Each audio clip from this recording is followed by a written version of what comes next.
बिस्मिल्लाहिर्रहमानिर्रहीम। हम पहले थोड़ा सा रिपीट कर लेते हैं क्योंकि कुछ बच्चे न्यू हैं जो लास्ट लेक्चर में नहीं प्रेजेंट थे। तो फिर हमारा आज वाला जो सेकंड पार्ट है वो स्टार्ट करेंगे। फर्स्ट भी यानी पहले वो मंगल वाले दिन जो हमने पार्ट पढ़ा था उसके रिलेटेड थोड़ा सा बोल देता हूँ। Construction of factory building part 1।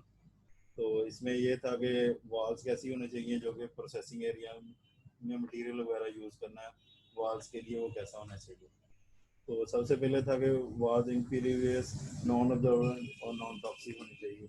इसके अलावा वो hard, flat, smooth, free of pits, cracks, checks and crevices होनी चाहिए, यानी उसमें कोई दरारें वगैरह या कोई सुराख वगैरह या इस तरह की अदर चीज़ें नहीं होनी चाहिए, या नैरो स्पेसेस वगैरह।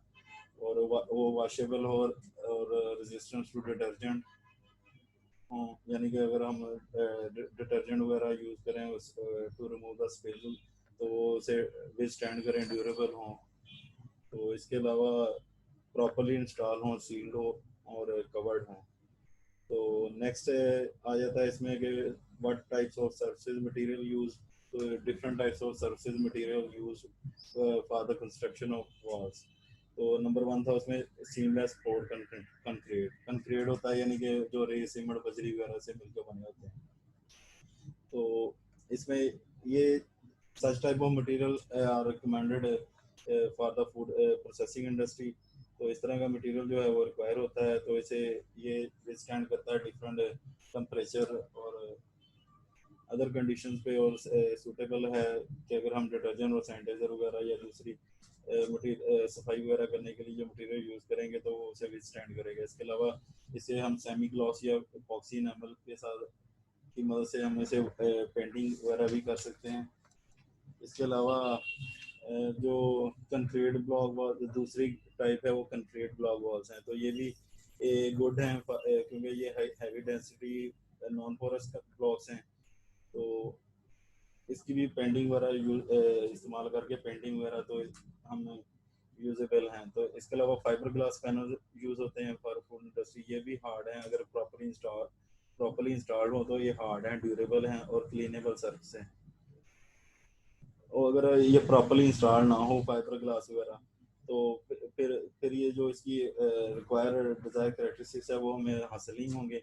तो ये आल्सो वर्नरेबल होता है कि जो फोर्क लिफ्ट्स वगैरह यूज़ होती हैं फूड प्रोसेसिंग एरिया, तो उससे डैमेज हो सकता है। तो उसके लिए फिर ये होता है कंक्रीट कर्व यूज़ होता है। कंक्रीट कर्व होता है सीमेंट की पट्टी होती है जैसे लॉन्स वगैरह में होती है, ताकि जो फ्लावर्स वगैरह हैं वो डैमेज ना हो। ऐसे ही यानी वो सीमेंट की यानी कि एक तय ऐसी बना दी जाती है, तो उससे ये होता है कि जो फोर लेग्स के साथ जो डैमेज होती है ये दोबारा वो नहीं होगी।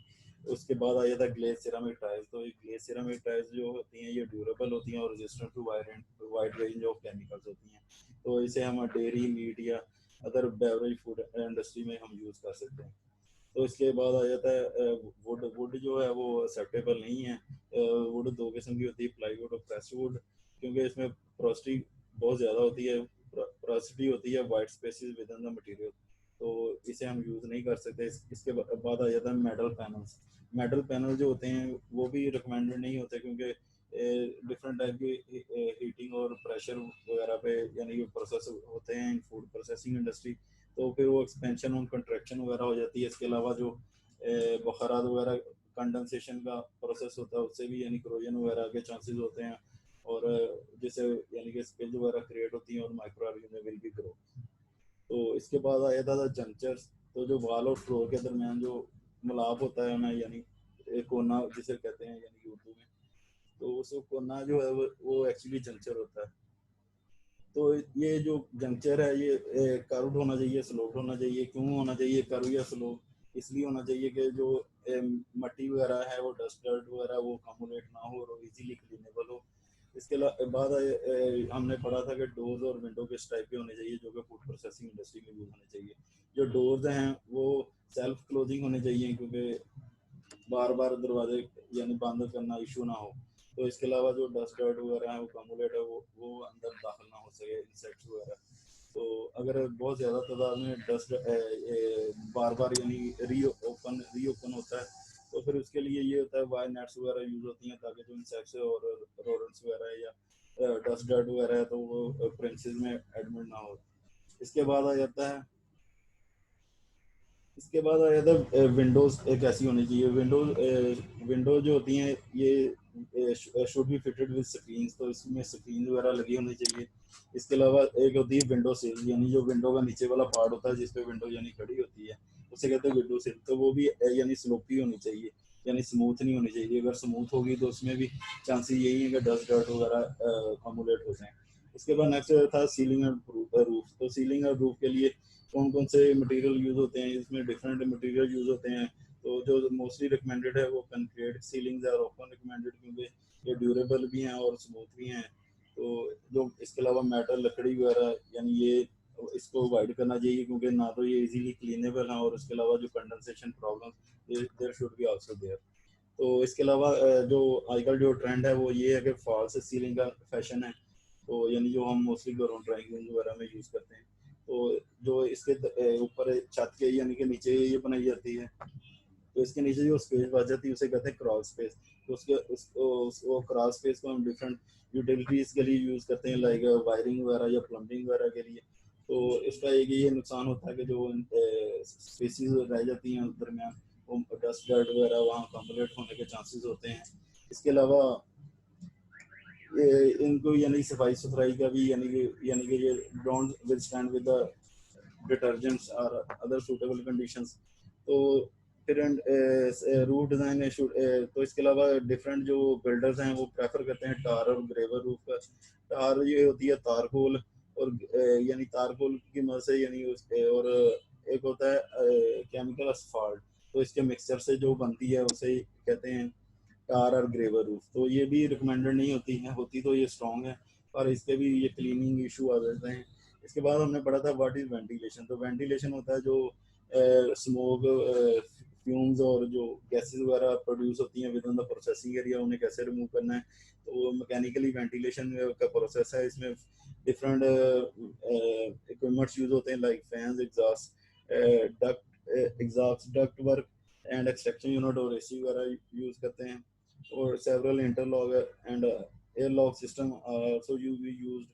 तो मोस्टली जो प्रेफर्ड मटेरियल है यानी इक्विपमेंट वो है मैकेनिकल फैन, एग्जॉस्ट फैन, जो कि मोस्टली इंडस्ट्री में यूज होते हैं। तो पाकिस्तान में मोस्टली मौसम गर्म होता है, 7-8 माह मोस्टली यानी मौसम गर्म ही रहता है तकरीबन। तो इसके बाद यानी कि जो हमारे वर्कर्स हैं जो फूड इंडस्ट्री में काम कर रहे हैं तो उसे प्रॉपर फैसिलिटीज़ प्रोवाइड करनी चाहिए। उस फैसिलिटी में ये भी आया था कि उन्हें कूल एयर होनी चाहिए एटलीस्ट। अगर एसी वगैरह नहीं हर इंडस्ट्री में अवेलेबल होते हैं या परचेज नहीं कर सकते या अफोर्ड नहीं कर सकते। तो इसके अलावा जो डिफरेंट इंडस्ट्री हैं मसलन जो बलाई इलाकों में मौजूद होती हैं, जैसे कि हब के इलाके में कृषि का जो कारखाना है, जो कृषि यानी शरबत वगैरह जो कृषि के और डिफरेंट प्रोडक्ट्स हैं, तो वो हब में है। तो वो वहाँ काफ़ी सर्दी होती है, तो वहाँ एक तो जो वर्कर्स हैं उन्हें यानी गर्म हवा का इंतज़ाम होना चाहिए। तो नेक्स्ट आगे का जो हमारा टॉपिक है वो construction of factory building 2 part 2 है। तो इसमें आ जाता है लाइटिंग। लाइटिंग जो होती है it adequate lighting of the processing area is important since it's affect the efficiency of the workers and food facility। तो एडिक्वेट लाइटिंग जो होती है वो फूड प्रेमिसेस में ज़रूरी है, क्योंकि इससे जो वर्कर्स की एफिशिएंसी है और जो फूड फैसिलिटी है वो दोनों मुतासर होते हैं। This is specially true in cleaning, sanitising and related procedure. तो ये स्पेशली ये ज़रूरी है क्लीनिंग के लिए और सैनिटाइजेशन के लिए। ये मसलन हमें दावे दफे या स्पिल वगैरह जो नज़र आएंगे तो वो फिर ही हम उसे यानी कि देखेंगे कि यहाँ से हमने सफाई करनी है या ये रिकमेंडेड है। तो it has a beneficial effect. This is especially true in cleaning. It has a beneficial effect on the product quality। तो ये beneficial effect करती है प्रोडक्ट क्वालिटी, क्योंकि डिफरेंट जो प्रोसीजर जो हैं वो लाइट की मौजूदगी में होंगे। अब अंधेरे में फूड की मिक्सिंग वगैरह तो नहीं ना करने लगे, यानी प्रॉपर लाइट का इंतजाम होना चाहिए वहाँ। It also help in proper processing operation and detecting dirty location. तो ये प्रॉपर प्रोसेसिंग ऑपरेशन के लिए हमें भी ज़रूरी है। इसके अलावा जो यानी कि डर्टी लोकेशन हैं वो तब भी नज़र आएंगी अगर यानी कि प्रॉपर लाइट होगी। तो फिर इस तरह ये अगर डर्टी लोकेशन को हम फाइंड आउट कर लेंगे तो फिर in this way thereby we safeguarding the food and the consumer. तो इस तरह हम खुराक को भी महफूज रख सकते हैं, और जो कंज्यूमर है जो कि खुराक यानी यूज़ करेंगे तो उनके लिए भी यानी बेहतर है। Natural light is more preferable.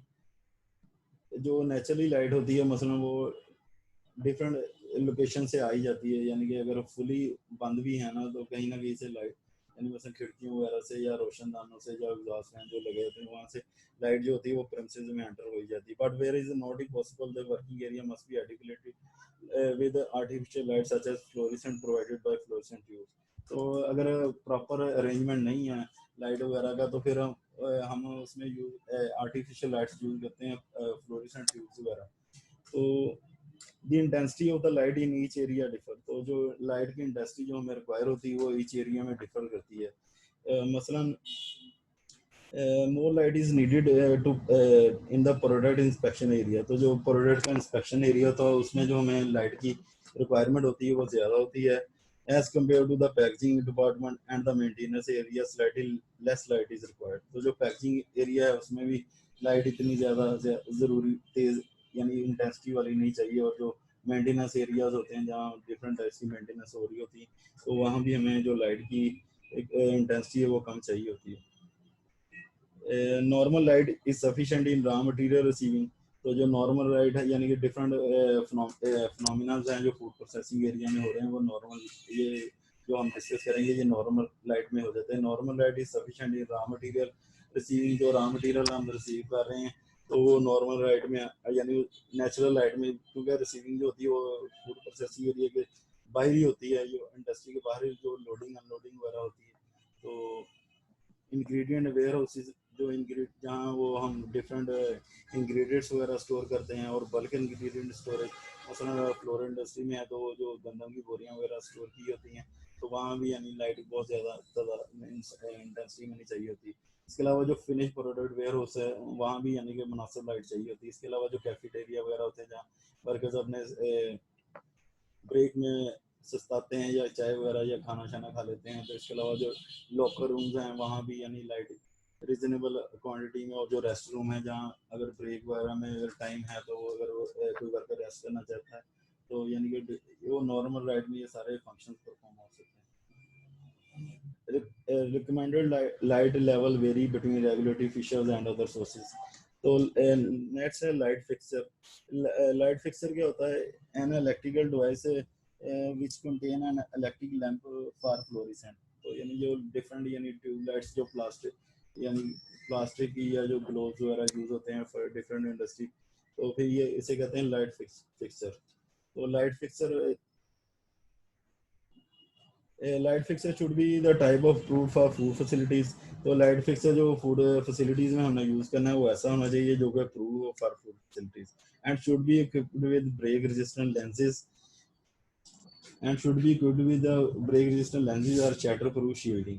तो ये शैटर प्रूफ शील्डिंग और जो ब्रेक रेजिस्टेंट लेंसेज हैं ये मसलन अगर घर में जो हम चार्जिंग लाइट यूज करते हैं मसलन चार्जेबल लाइट्स होती हैं तो उसके यानी ट्यूब लाइट्स के बाहर एक प्लास्टिक का कवरिंग लगी होती है। तो ये यानी अगर बल्ब वगैरह या जो डिफरेंट ट्यूब लाइट्स वगैरह अगर टूट भी जाएं तो ये वो शेड तो कोई डैमेज ना करे फूड प्रोसेसिंग एरिया में। तो the fixture should be design to be moisture resistant and cleanable. जो लाइट फिक्सर हम यूज कर रहे हैं वो ऐसा होना चाहिए जो वो मॉइस्चर को रेजिस्टेंट करे और क्लीनेबल भी हो इसके साथ साथ।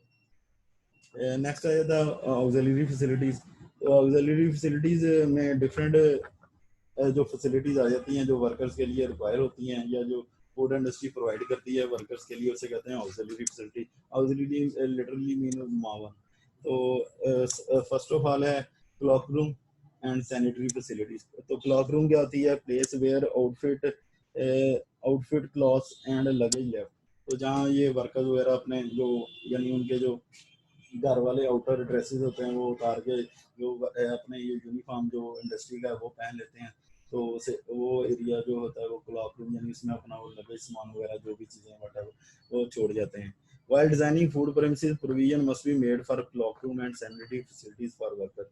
तो जो भी फूड प्रोसेसिंग का डिज़ाइन प्रिंसेस का डिज़ाइन किया जाता है, तो उसमें ये भी प्रोविजन रखी जाती है कि जो वर्कर्स के लिए क्लॉक रूम और सैनिटरी फैसिलिटीज़ हैं वो प्रॉपर होनी चाहिए। इसके अलावा where applicable are workers must be allocated with suitable space for changing in the working outfit and keeping their outside clothes and hand baggage. तो यानी वो जो डिफरेंट एक तो वो जो कपड़े वगैरह जो आउटर ड्रेस हैं वो, और इसके अलावा जो बैग वगैरह हैं उनके पास वो वहाँ छोड़ देंगे, और जो यूनिफॉर्म उनका है वो प्रॉपर पहन के वो अपने अपने वर्किंग एरिया में आ जाएंगे। इसके नेक्स्ट है provision should also be made for rest and washing the clock room and washing. तो इसके अलावा जो है वो ये भी ख्याल रखा जाता है कि वहाँ रेस्ट एरिया भी हो वहाँ, और इसके अलावा अगर washing washing in the clock room तो उसमें वॉशिंग फैसिलिटीज वगैरह भी होनी चाहिए। The workers must have The worker must have adequate sanitary facilities located away from food handling area of processing. तो यानी जो सैनिटरी फैसिलिटीज़ हैं वो जो फूड हैंडलिंग या प्रोसेसिंग एरिया से परे होनी चाहिए, उनके करीब नहीं होनी चाहिए। तो जो laboratories must not let directly into princess in which the food is handled. तो यानी वॉशरूम वगैरह जो हैं वो जो उन एरिया के पास नहीं होनी चाहिए जहाँ फूड हैंडलिंग का प्रोसेस हो रहा है। Hand washing facility must be provided with sufficient supply of running potable hot and cold water, suitable detergent, disinfectants and antiseptic lotion. तो hand washing facility should be there. तो वहाँ गर्म पानी, ठंडा पानी, इसके अलावा जो सूटेबल डिटर्जेंट्स वगैरह हैं वो होने चाहिए, डिसइंफेक्टेंट्स होने चाहिए, और इसके अलावा एंटीसेप्टिक लोशन वगैरह अवेलेबल होने चाहिए ताकि जो आप हैंड वॉशिंग है वो प्रॉपरली इफेक्टिवली कर सके और जंग वगैरह रिमूव हो जाए। Notices must be placed at appropriate locations informing workers on the need to wash hand after using the toilet. तो नोटिस वगैरह लगे होने चाहिए वॉशरूम के पास या इर्द गिर्द या कहीं भी। तो उसमें ये होता है कि जो नोटिस वगैरह उससे बंदे के जहन में ये रहता है कि हैंड वॉश करने हैं आफ्टर यूजिंग अ वॉश, या अदर डिफरेंट यानी इंस्ट्रक्शन वगैरह दी होती है। मसलन स्मोकिंग क्रॉस निशान लगाया होता है, वो पेजेस वगैरह लगे होते हैं कि ये स्मोकिंग इधर नहीं करनी, अगर स्मोकिंग करनी तो अपने इंडस्ट्री से बाय करनी है, फूड प्रेमिसेस एरिया में नहीं करनी। So there should also be the provision of disposable towels, continuous rollers. Uh, there should be continuous rollers, तो और hard air dryers are to dry hands. तो इसके अलावा जो डिस्पोजेबल टॉवल्स हैं, यानी जो टॉवल्स ऑर्डिनरी हम यूज़ करते हैं घरों में, वो फूड इंडस्ट्री में यूज़ नहीं होते, क्योंकि अगर वो यूज़ करेंगे तो फिर it will be also source of contamination, क्योंकि रंग बिरंगे लोग एक ही टॉवल यूज़ करेंगे तो जरासीम स्प्रेड आउट होंगे। तो there should be also be provision of disposable towels, quantity roll towels और हॉट एयर ड्रायर। जो हॉट एयर ड्रायर होते हैं ये भी एक्सपेंसिव हैं पर ये अच्छे होते हैं। तो इस यानी इससे यानी हम अपने हाथ वगैरह खुश कर लेते हैं। इसके अलावा जो ऑक्सिलरी फैसिलिटी में नेक्स्ट है वो है प्रेयर रूम। तो ऑक्सिलरी फैसिलिटी में जो है वो प्रेयर रूम भी होना चाहिए, यानी कि वो अपने अकायद के मुताबिक नमाज वगैरह पढ़ सकें। तो हम डेफिनेटली पाकिस्तान मुस्लिम कंट्री है, तो फिर यहाँ नमाज मस्जिद वगैरह होती है हर इंडस्ट्री में तकरीबन छोटी बड़ी, तो वहाँ वो वर्कर्स वगैरह जो हैं वो अपनी नमाज वगैरह पढ़ते हैं। इसके अलावा जो थर्ड है वो है storage facilities. In the food processing establishment provision must be made for storage purposes. तो इसमें डिफरेंट टाइप की स्टोरेज फैसिलिटीज भी होनी चाहिए इन फूड प्रोसेसिंग एरिया में। Raw material, semi process food and finish products need to be stored. तो जो raw material होता है उसे भी स्टोर करते हैं, सेमी प्रोसेस फूड को भी स्टोर किया जाता है, और फिनिश प्रोडक्ट जो यानी तैयार हो गए पैक हो गए तो उन्हें भी हम स्टोर कर लेते हैं वेयर हाउसेस में। तो जो suitable well ventilated vermin proof stores with shelves and adequate for more stable and semi perishable food commodities। Varman proof जो होते हैं जिसमें यानी इंसेक्ट्स और रोडेंट्स वगैरह एंटर ना हो सके उस परमिसेस में, तो उसे कहते हैं वर्मन प्रूफ।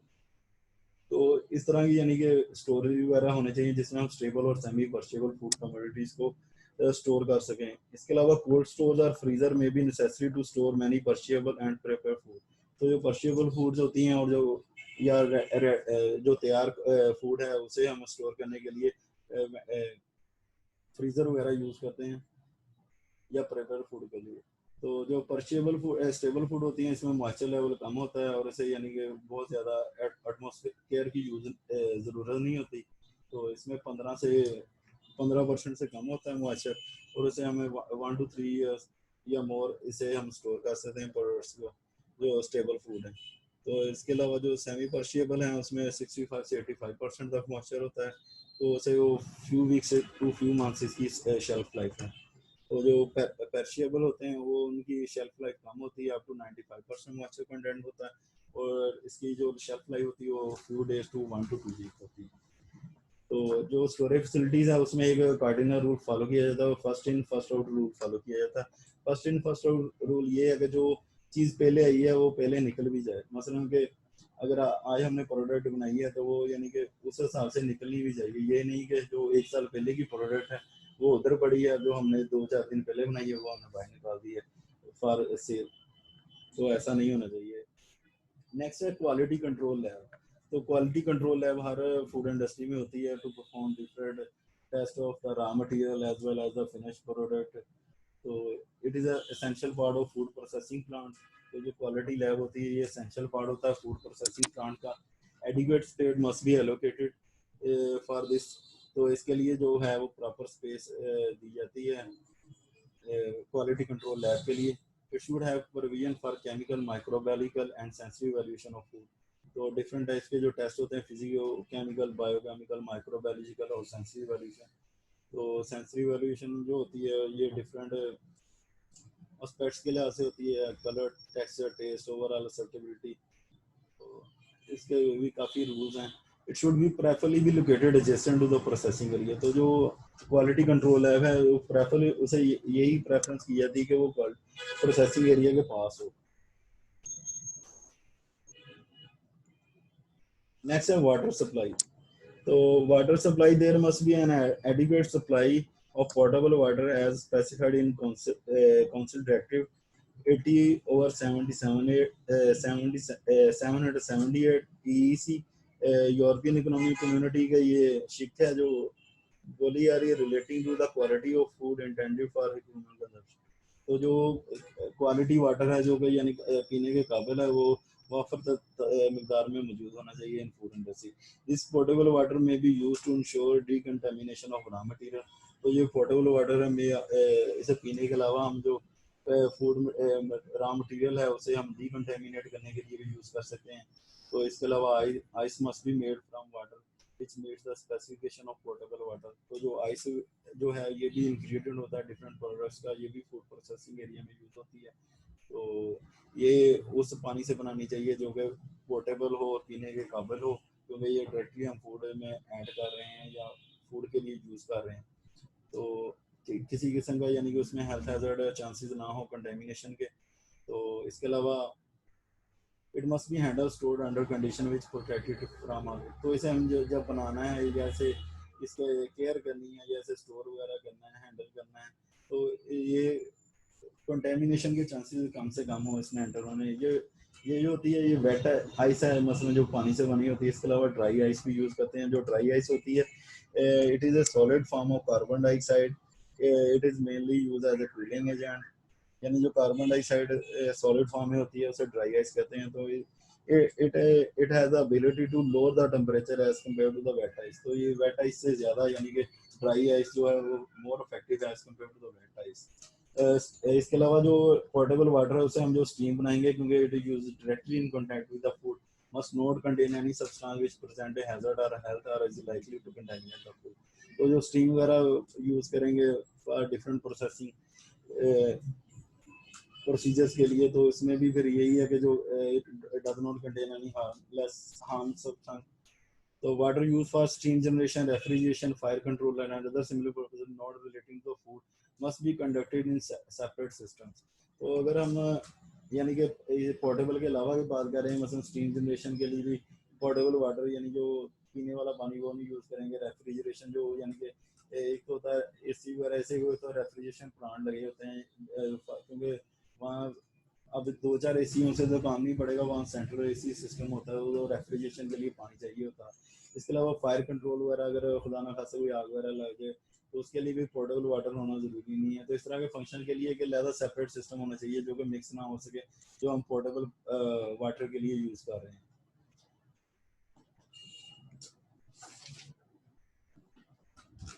नेक्स्ट आ जाता है इसमें एक्सेसरीज एंड पार्किंग एरियाज। तो एक्सेसरीज एंड पार्किंग एरिया में आ जाता है the road leading to the loading and unloading areas of the plant must be paved. तो जो रोड्स वगैरह यूज हो रहे हैं फूड प्रोसेसिंग इंडस्ट्री में, क्योंकि ट्रक्स वगैरह आ रहे हैं, जो लोडिंग अनलोडिंग वगैरह हो रही है, ये कंटेनर वगैरह, तो बड़ी इंडस्ट्रीज हैं तो 8-8 10-10 लोड, तो it the areas of plant must be paved hard surface and constructed such that they will not raise dust. तो जो सड़कें वगैरह हैं वो इस तरह एक तो हार्ड होनी चाहिए, पेव्ड हमवार होता है, हार्ड सर्फेसिस होनी और constructed in such a manner that they will not raise dust. तो यानी ऐसी होनी चाहिए जो कोई डस्ट वगैरह को अकोमोडेट ना करे या डस्ट वगैरह वहाँ ना उड़े। The parking area for the employees vehicle must be paved. तो जो पार्किंग एरिया जहाँ वो जो डिफरेंट एम्प्लॉइज हैं, मसलन कई बाइक्स पे आएंगे, कई गाड़ियों वगैरह में आएंगे, या कंपनी की जो ट्रांसपोर्टेशन है कहीं वो यूज़ करेंगे, तो parking area for the employees vehicle must be paved. तो जो पार्किंग एरिया है वो भी पेव्ड होना चाहिए, जो वर्कर्स के लिए है हमवार होना चाहिए। इसके अलावा the surface may be a binder of tar, cement or asphalt that will not raise dust during normal traffic। तो जो सरफेस है वो कैसे बनानी है, इट में भी यूज है बाइंडर ऑफ टार, टार होता है तारकोल और सीमेंट, और इसके अलावा जो स्पाल्ट होता है ये रेत और जो तारकोल उसका मिक्सचर होता है कि यानी उसका मरकब होता है, उसे स्पाल्ट कहते हैं। That will not raise dust during normal traffic. तो जो नॉर्मल अगर इस तरह का मटेरियल हम सड़क बनाने के लिए यूज कर रहे हैं तो फिर ये लेस चांसेस हैं कि जो डस्ट डर्ट वगैरह का जो इशू होता है इन मोस्टली एरियाज ऑफ पाकिस्तान तो वो नहीं होगा। तो ये था हमारा आज का टॉपिक। ये चैप्टर ये क्लोज हो गया, construction of factory building part 2। तो उम्मीद है आप लोगों को समझ आ गया होगा। अगर किसी को कोई भी इशू हो तो वो मुझसे डायरेक्ट व्हाट्सएप नंबर पे कांटेक्ट कर ले, या सीआर के थ्रू, जैसे वो फिजिबल हो। और थॉरोली आपने पढ़ना है ये सारा कोर्स।